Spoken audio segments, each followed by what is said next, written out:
walimchukulia nyeti zake jana. Jamaa alikuwa anapita zake, akapigwa bega, pap, akaanza kutetemeka kama mtu mwenye kifaduro, kadondoka chini, kujisachi, nyeti hazipo. Sisi tulichofanya tukamkimbiza jamaa aloiba nyeti, tukamkamata, tukampiga sana kipigo cha mwizi. Sasa hivi tunavyoongea yuko polisi. Sawa, umeiba nyeti, basi zirudishe. Umekamata zirudishe, uwezo wa kurudisha hana. Haya, hata kama kikurudisha bahati mbaya kurudisha nyeti choza kwako, wewe nyeti yako nzima. Nyeti yako ilikuwa skankaga.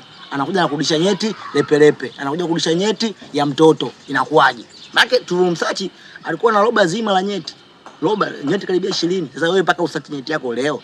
Tukababa dogo sachi nyeti yako, anasema dogo ajui ya roba. Yaani yule jambo dogo la nyeti anasema mimi nyeti yangu hapa mimi sijui, naona zipo nyingi. Sasa hivi yuko polisi na hana uwezo wa kurudisha. Sasa nikaulizia tunajikinga vipi kutokana na wezi wa nyeti? Sasa kabla jamaa kaja, amenipiga begi, anajikinga vipi? Nikaambiwa mchawi ni barabendi. Barabendi na pini. Sasa barabendi nimepata. Sasa barabendi moja tu kama hii.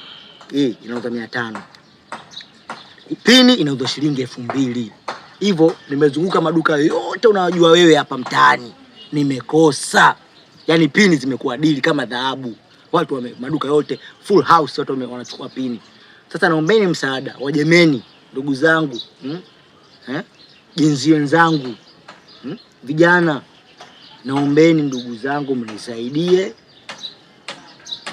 Pini nitanunua kwa gharama yoyote unayojua wewe. Uje na kama unauza pini kwa shilingi 10,000, njoo DM yangu hapo, nitumie ujumbe, nitakuja kununua.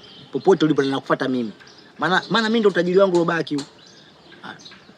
Mimi ndo huu, sina fedha, mtoto wa kimaskini. Unakuja unanipiga bega unachukua nyeti. Na nini tena? Na nini tena? Kwa naomba ndugu zangu msaada. Barabendi hapa nimepata. Mchawi pini.